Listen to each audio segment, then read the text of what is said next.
Here we are in the Midwest, snow cover on the ground. We've had the low temperatures, haven't we? I told my wife this morning there are two things that I try to avoid: below zero out on the road and ice. And they are predicting an ice storm tomorrow. Now you know. Good news and bad news here this morning. However, we're here, we're warm. It's a welcoming place. It's wonderful to be back with you and to be invited again to share some of my thoughts with you. You know, I go back in my memory from time to time. I'm sure none of you do that. When the children are sitting up here, I was thinking about my childhood, and particularly the past few days when I was in elementary school, and that was a long time ago. My children ask if we really use slates. But it was a long time ago. And I remember my teachers had various ways of organizing the class, but one of them was to appoint a leader for the week. Did you have that in elementary? And you got to start the day. In fact, it's quite something. A little second grader would get up and say, "Boys and girls, welcome to our classroom. We will start the day," and then lead the Pledge of Allegiance. Remember?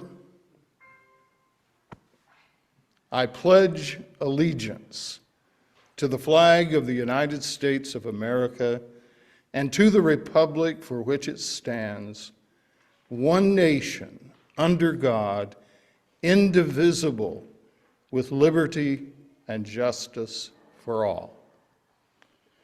And we didn't think very much about those words, did we?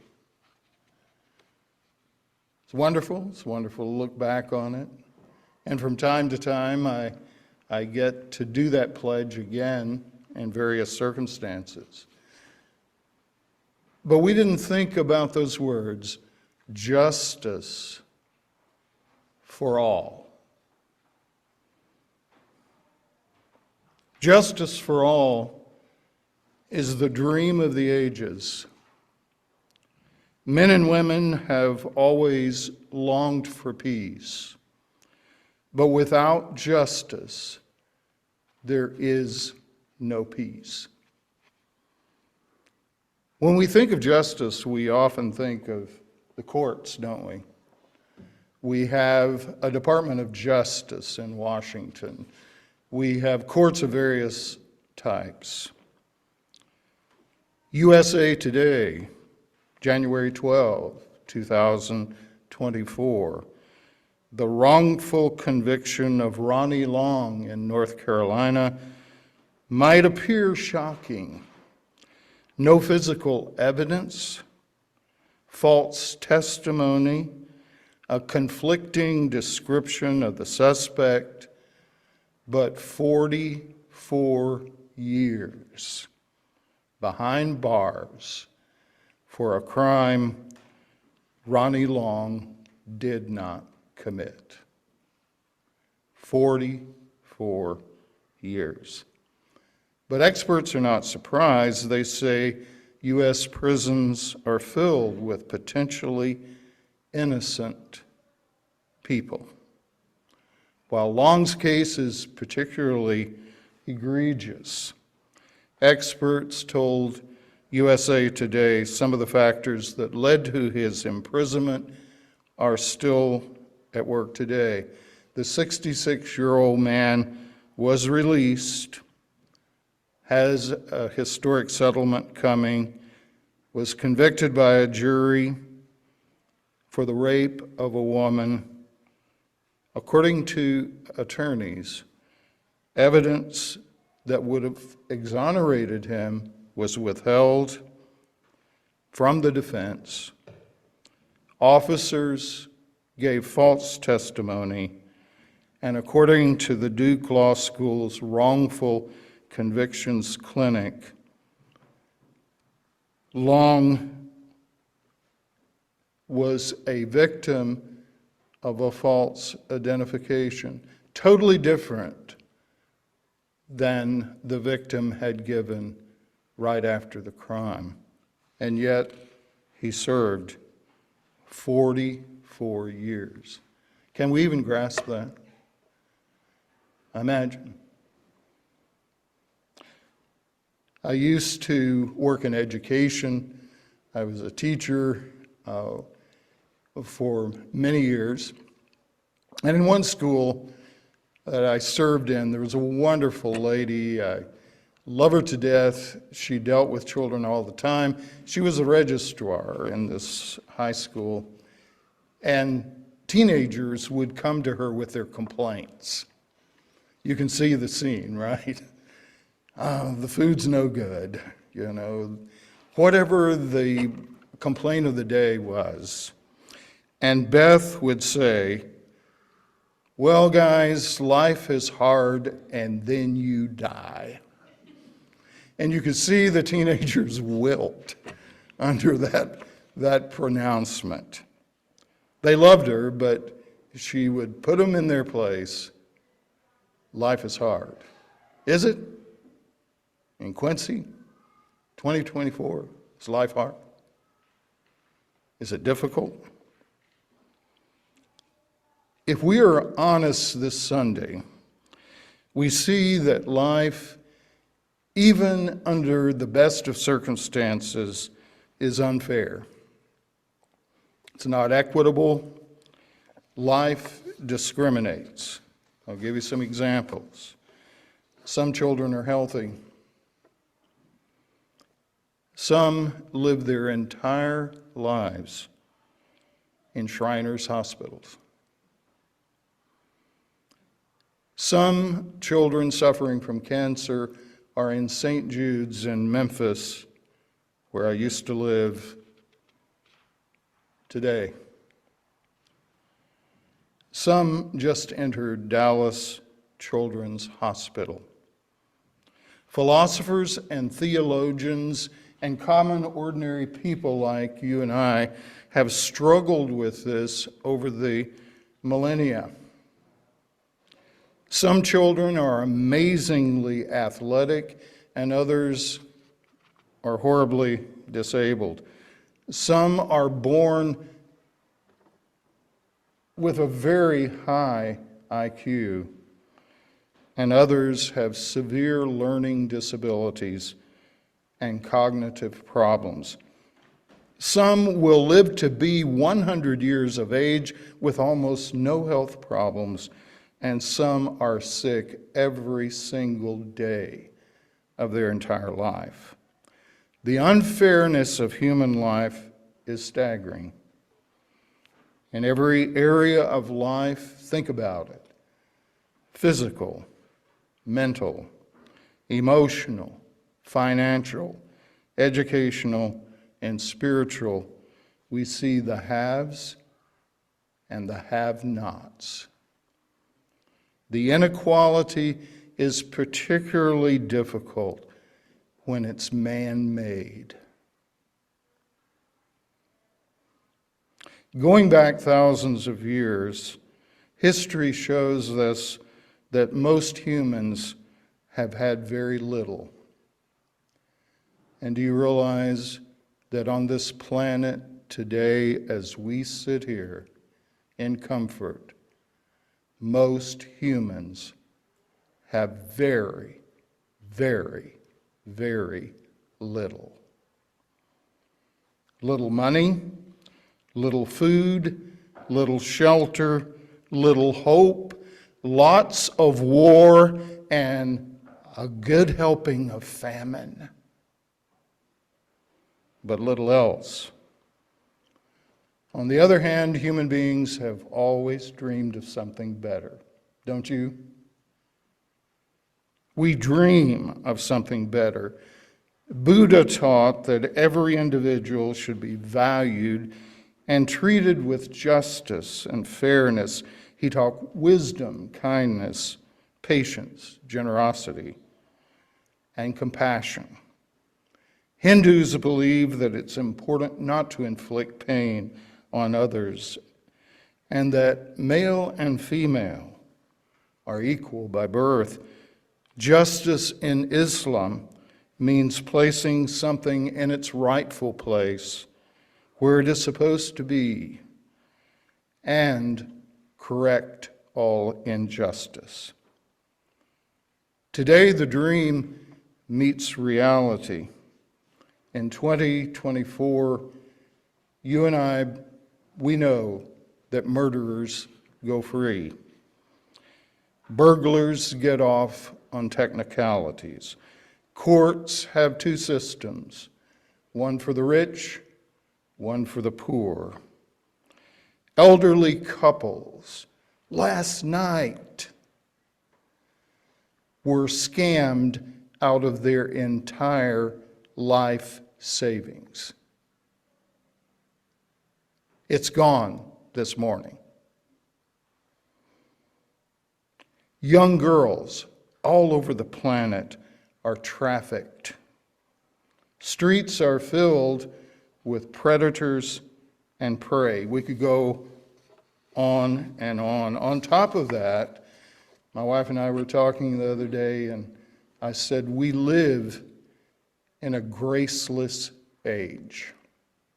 Ever thought of that? Everything is coarse, including the language. Even our common language of commerce has dived. A graceless age where respect and courtesy seem extinct. Such is life in 2024. Language is a weapon. Words kill. One of the lessons of history is that the good old days are a myth.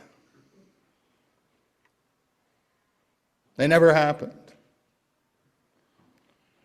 They might have been good for some, but they were not good for others.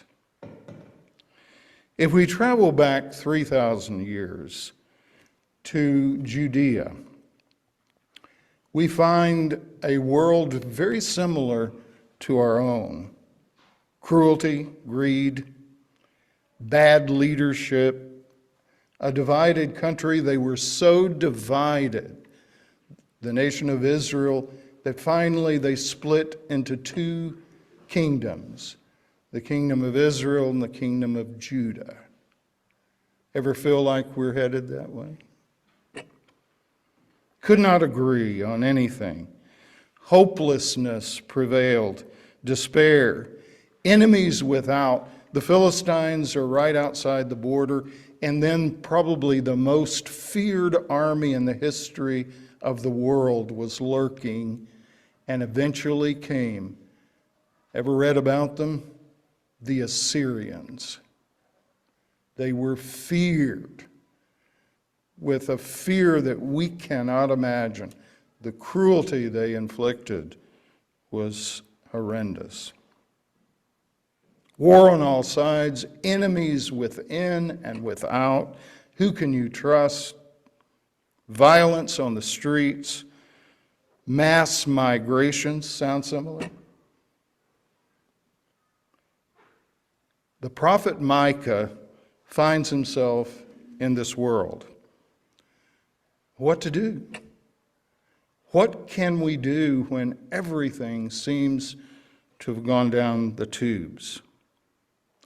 If we can use a metaphor, imagine Judea at that time, and here's the way it would go. The metaphor of the burning of a house.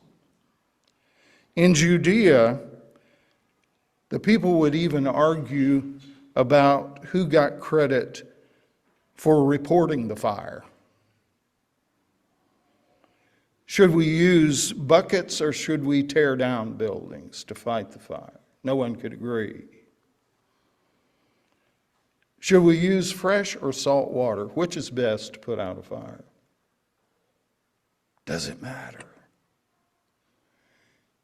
Have you ever thought that we argue so much in our world about things that just plain do not matter? And finally, the ultimate question is, who is responsible for the fire?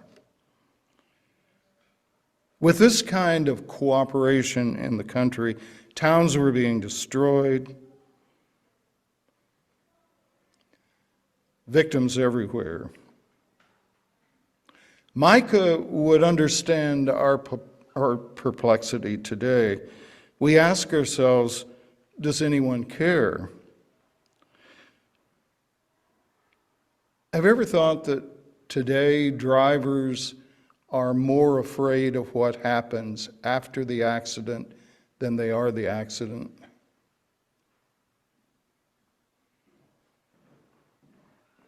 What is that other driver going to do? And heaven help us if we're at fault. Why do high school basketball games turn violent?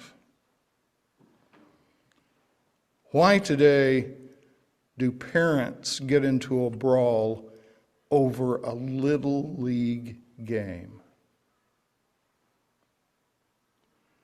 Micah would say, been there, done that. About 3,000 years ago, Micah lived in a small town south of Jerusalem, Moresheth. He lived there and worked and wrote. He lived a life with ordinary, common people doing their ordinary, common things, but he also would go to Jerusalem and he interacted with the leadership. He watched the great events and the small events. His generation, and imagine this, would look back on their good old days. And what were their good old days? The kingdom of David. It's in memory. The kingdom of Solomon, the glory of Israel when it was at its height, and now they're divided and the country is split into two nations, and the glory is departed. Things are falling apart. Powerful enemies threaten. Invasion could come any day, and eventually it did. Samaria, one of the capitals, was destroyed, and then eventually Jerusalem itself. Every type of injustice was part of every day. Have you ever noticed that in hard times, two things happen? Either people become more compassionate or they become more bitter and vindictive and mean-spirited. And the mean-spirited seem to be winning out. Government officials were corrupt. Even the priests, the religious leaders, were corrupt. The conduct of everyday business was laced with acrimony and bad faith and sometimes violence. What do we do? What could be done? And I think all of us have asked ourselves that question today, haven't we? Living in 2024. But even in the worst of times, we can have a dream. The hard times don't just lead to bad things. In the summer of 1776, the war had already started. Fighting was going on in New England. Soldiers, both British and the colonies, were dying. A young man from Virginia wrote these words. Even in these bad times when it doesn't look like there's any kind of brotherhood, he wrote, "We hold these truths to be self-evident, that all men are created equal." What a dream. Mr. Jefferson and many others dreamed that they could govern themselves, that they did not need a king to tell them what to do, that they could create a more just society, that freedom was worth the struggle. Mr. Jefferson and many of his generation dared ask, when things get bad, what should we do? Micah, about 3,000 years before, also asks, when things get bad, what should we do? As a prophet of Judah, he turns to his faith. I'm sure he struggled with, how did we get here? Who's to blame for all this? Who should be punished? Should we appoint a royal commission to investigate all of this trouble? I'm sure that crossed his mind. Humans inevitably want to blame someone or something. We like to point the finger at others. Mark Twain wrote, "Nothing so needs reforming as other people's habits." It's not me, stupid, it's them. Right? It's always them. The human response is very predictable in any age. We say, "Don't look at me." What are you doing? Don't look at me. What can anyone expect? I live in Quincy. What can you expect? You're not suggesting. Under the circumstances and in times like these, you can't suggest that I can do anything about it.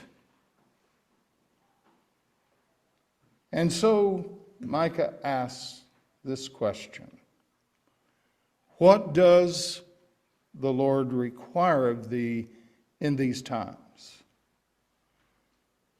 What is required of us in 2024? What is required of us in Micah's age? And the answer comes back in one of the simplest yet most profound texts in the Bible. Do justly, love mercy, walk humbly. Notice it does not say support justice. What does it say? Do justly.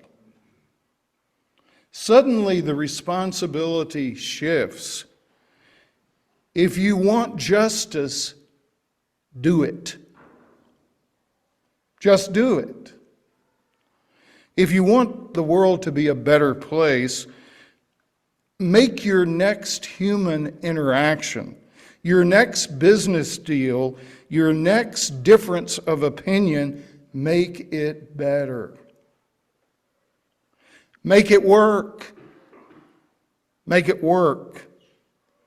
The journey of 1,000 miles begins with just one little step. Justice in the world begins with me. In my daily life, in my interactions, It begins with me in Walmart, in the post office, at a basketball game, and on the highway behind the wheel. It begins and ends with me.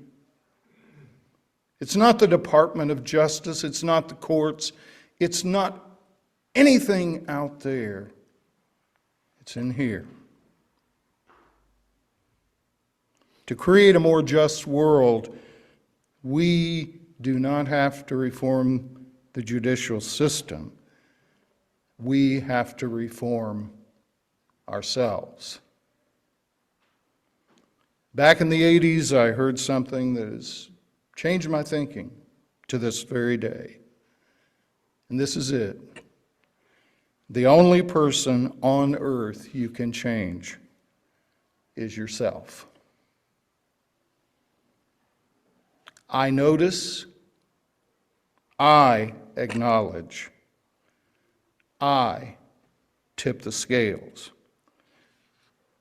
After all, they tell me that a Category 5 Atlantic hurricane starts on the west coast of Africa with the beating of a single butterfly's wings.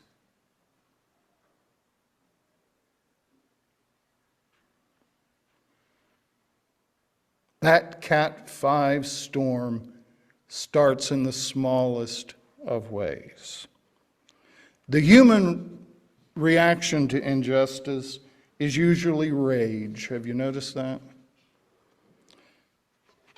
And entirely justified. We can understand it. We can identify with it. Many years ago, I knew a man back east. He had a beautiful daughter he was very, very proud of. His pride and joy. He sent her away to the university she had wanted to go to, her choice. He was very proud. She was ecstatic. He was a proud father. My friends, 1 week later, a policeman knocked on his door, telling him that his beautiful daughter had been raped and murdered on campus. When a suspect was arrested, everyone wanted vengeance. Our response is almost always rage, revenge, violence. How can we extend mercy to such a person? Under the circumstances, how can we do justly and love mercy? Because to love mercy is to love extending kindness and courtesy to those who do not deserve it. Can we love the unlovable? Mercy is unmerited favor, undeserved credit. Being an Irishman, I love Irish stories. One of my favorites was told by a Catholic priest I knew in Columbus, Ohio, when I belonged to the Irish Club. He was our chaplain, and he loved to tell the Father Murphy story. Could I share it with you? And have you noticed that Irishmen, as they begin to talk, they become more Irish? And he would start, and this is my chaplain. In my ministry over the years, I have observed many a priest. They start out well, but then somewhere along the line, something happens. Father O'Connor was such an example. Started out well enough. His parish was growing. The church was full 3 times of a Sunday. Bingo was going quite well on Wednesdays. But then the good father went too far. He added Friday bingo. And then, in a burst of enthusiasm, he added Friday night bingo. And so, lo and behold, he's got bingo going Monday, Wednesday, and Friday night. The parish was turning into a casino. And so, inevitably, we know what happened. He went too far. And he went too far, and they transferred him to Cleveland, of all things. Cleveland. Can you believe it? In fact, it reminds me that Jesus himself went too far. Himself went too far, entirely too far. The crowds were growing, the ministry was growing, he was on fire. And then the Savior himself went and said, "Love your enemies." It's just too far.